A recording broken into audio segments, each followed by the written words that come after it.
За финала на минута за футбол. Верно ли, че финансирате ЦСКА? Не. А защо го пишат? Ами, защото в крайна сметка някой търси някаква интрига. Как се развиват отношенията ви с Левски? И какви отношения да имаме? Ние сме конкуренти за титлата. Какви отношения да имаме?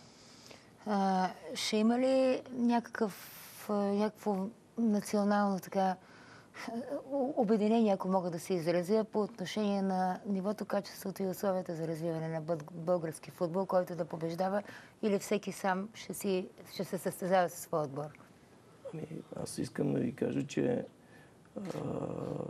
с стратегията, която предприе Футболния съюз от миналата година, с измененията в първенството и измененията на изискванията за участниците в първенството, това е начин на българския футбол да върви нагоре. Да има повече конкуренция, да има повече регионални центрове, които да излъчват отбори в висшата ни лига и да има повече конкуренция.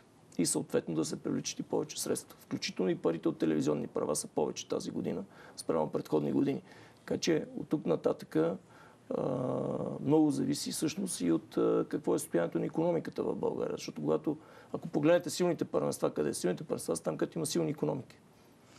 Не са в Албания и в България, а са в Англия, Испания, Франция, Италия, Германия.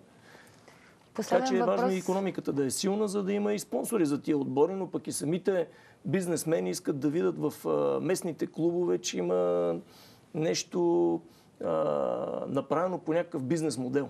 С бюджет, с цели, с подходящите хора и така нататък, а не просто след парите и някой да ги открадне. Последен въпрос. Ще продължи ли възходящата линия на Лугарот за в четвъртък? Имате среща с датския Копенхаген. Нали? Надявам се да победим и да зарадваме нашите привърженици и въобще хората, които искат да има български футболен клуб в евротурнирите и на пролет.